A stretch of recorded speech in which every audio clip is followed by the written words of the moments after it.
Hello, welcome again in my channel, The Story, where you can hear stories from all over the globe. And today I'm glad to have Ethan with me to tell his story. Would you now introduce yourself in a few words? Hi, I'm Ethan. I'm traveling currently. We're in Antalya, in Turkey, and I'm just going on a little bit of a trip around the world for about 6 or 8 months, and lucky enough to meet this man here. Yeah, thank you, man. So I want to start with, as usual, tell me the most interesting story that you had in your life Most interesting story I've had or in experience. So my life. yeah. Okay, that's a hard question. Most interesting story I've had in my life. I don't know. I think that there's a lot of answers to that question. I think I'm a filmmaker, so I tend to think of things like more cinematically, Yeah. and like what would perform well on screen. Mm-hmm. And I think of like the time, for me at least, when I broke up with the first girl I loved was very cinematic to me. Mm-hmm. We broke up in Barcelona on this beachfront, and the waves were crashing in, and it's that feeling of having a lost love, which I think is unanimous. Everyone feels that at one point in their life, Mm-hmm. but can be really crushing and really redevote you to what you want to be, because you can never be the person you were before. But you also discover a lot of new things when you first fall in love for the first time. So I think that's what's coming to me now. But it's hard to pick like one most memorable story, one most impactful thing in your life. Well, what about, I want to ask about difficult or a scary moment or Sure. experience in your life. A difficult moment or a scary moment. A scary moment I know. Do you know what urbexing is? What is it? Urbexing? Mm. Like it's urban exploring. People go into buildings, like abandoned buildings. Ah, and abandoned yeah, buildings, and they go explore and they Yeah. find these things. Yeah, I love it. I done one in my life. It was really amazing. yeah. I've done Yeah. it a few times. It's really fun. I like to do it. But one time when I was younger, I used to do it a lot, and then one time I took a while off because Okay. I went into a building in Flint, Michigan, and there was a body. There was a body. There was a body like in there. recent and, day. Yeah. And Oh, I shit. ran away, and it was terrifying. And I didn't do any urbexing for 4 or 5 years, and I still don't go into homes anymore because of that. Is because people live there, and people, I guess, die there. And yeah, it was very scary. Like it wasn't totally empty. There was like. No, it was like a dead body, Yeah. and not like a nice dead body. Like So- drugs or something like that. I don't know. So there were Crime. 2 houses right next to each other, and Mhm. I picked that one because someone had already broken the door in. Yeah, you're lucky. And I was like, yeah, it was easy. I could get in, but it was not easy to get in. It was, Of course. Yeah. There are always a trick. Man. Yeah, It's too easy. So, exactly. Yeah. So that was very scary. Very scary. And I think that was definitely a defining point in my life because it made me. I was about 16 years old, and it made me take life a lot more seriously. In that way, and just it's the first time I'd been confronted with death in a way that it's not like a grandparent or someone distant, you know. Yeah. Yeah.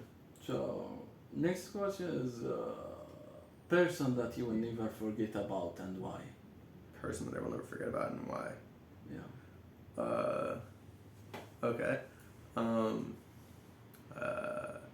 I have obviously my parents, my loved ones, all everything, but I think Mhm. that's a little bit generic. So I'll go with when I was younger. When I was about 15 or 16.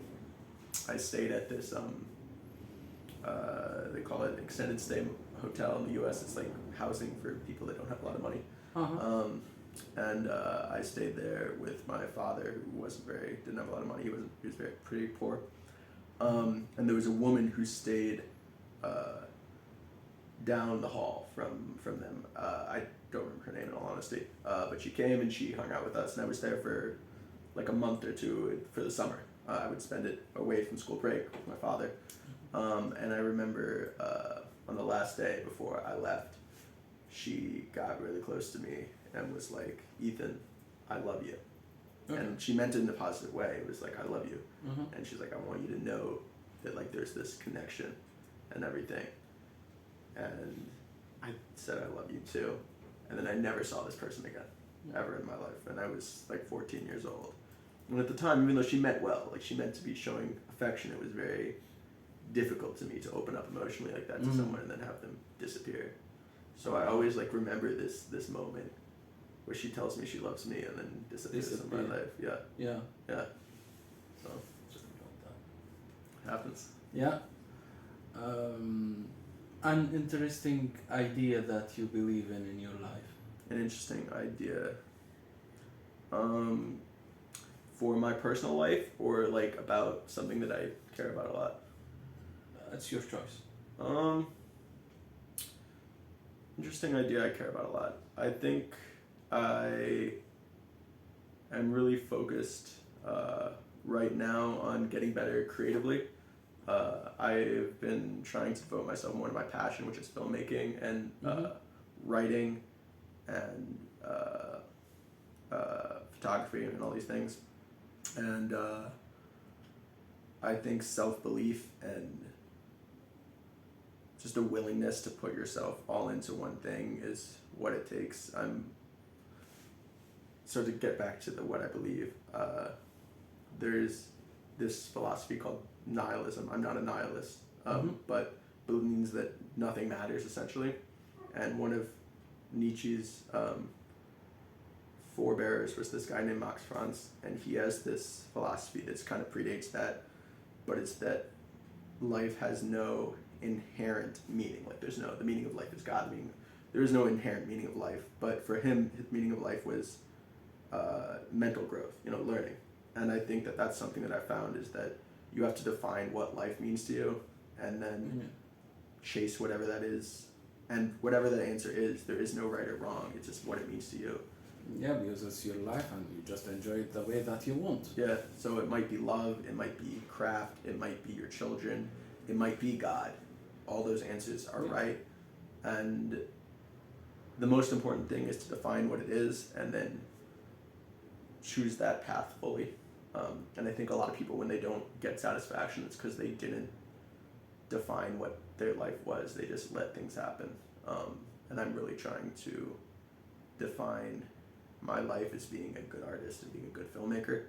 And then from that, chasing after. And that doesn't mean you can't have fun. Right now I'm in a hostel. Yeah. And we're having a great night. But it does mean that, like, if you find something that you really care about, to be great at it, and being great at it means taking a lot of really, really slow tasks and a lot of learning and a lot of sitting around and learning when you could be going out and partying. And I'm trying to really devote myself to working as much as possible in a way that doesn't negatively affect my life, but long term possibly impacts it and make me be able to tell the stories I want to tell.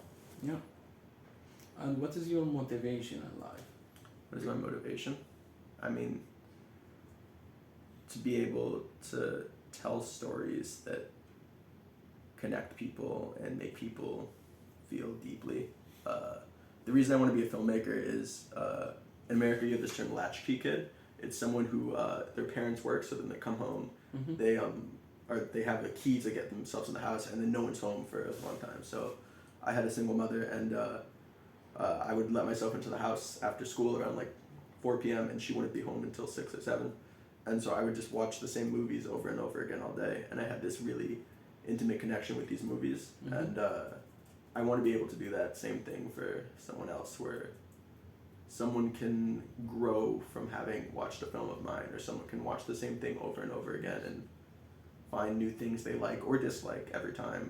And that's what I really want to be able to do, is to have that connection with people I never meet, and hopefully people who can someday meet me and I can meet. So. Yeah. An advice that you can give to people, that precious advice you have or you received in your life? I think precious advice would probably be that most people aren't going to be honest with you. not because they mean poorly. They don't, but they do. A lot of times when people mean well, they don't want to be harsh because they think it could be offensive. They think it could be all these things, and you find very few people in your life who are willing to say things that hurt, even if it's good for you.